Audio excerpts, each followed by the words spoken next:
Okay, hello everybody. It's Diane Rose Solomon with What's Plant-Based Cooking Good Looking. And welcome to everybody in Facebook and everybody in YouTube and everybody else who's going to see it later on.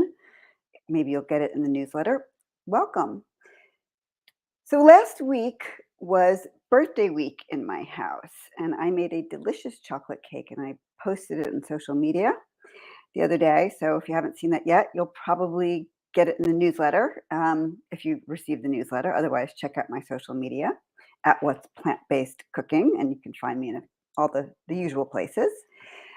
I made a delicious cake, and it wasn't 100% whole food plant-based, which is fine. It was a cake because it did have coconut sugar in it, but it had whole grains in it. A few other healthy ingredients. It had sweet potato, which I did not expect. It had nut butter, and I chose cashew butter because it was smoother and milder. And it had no additional oil. And of course, because it was plant based, there was no eggs or butter or anything like that. So it was really delicious.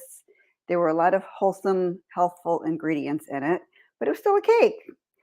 And I share this because I know that some people are concerned that when they shift to eating plant based or whole food plant based, that they're going to miss all of their old favorite foods. And it's just like a matter of replacing. So, like, you don't eat the other old chocolate cakes, you eat the new chocolate cake, which is really, really good. So, I highly recommend it.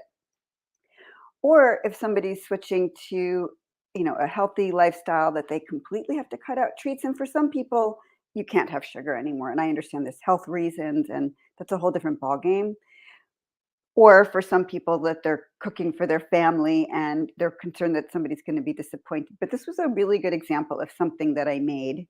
Granted, it was baking, not cooking, but still something that I made that that people, everybody, it was going to be a crowd pleaser for everybody. Let's put it that way. There was nothing disappointing about this cake. So, yeah, it's still a cake, and I don't generally cook or bake chocolate cakes with frosting on them if there's no reason. But it was birthday week, and life is to be celebrated, and they only come around once a year. So I made a chocolate cake. And for his birthday dinner, my husband requested a tofu dish that I had made for the first time a few weeks ago. It was a tahini dish. It has a little sriracha in it, so it has a little kick to it. And I thought he liked it, and it was just going to be part of the weekly rotate, or the monthly, however often these foods come around. But he really liked it enough. He said, "This is what I want for my birthday dinner. It's like my new favorite." Okay, who knew? So that's pretty great. And oh, that recipe is the recipe of the week. We're back to recipes now that the January is over. And that will be in the Facebook group on Thursday. And it will go out to the newsletter people in Foodie Friday on Friday. So that's what's going on here, some cooking and celebrating and baking. And I'm going to keep this video short because I have a new project that I'm working on. It's pretty exciting. And I've got to attend to that. And I will be sharing more about that in the coming weeks because I'm excited about it, and hopefully you will be too. All right, that's it for now. We will see y'all soon, probably next week, if not before. Okay, bye-bye.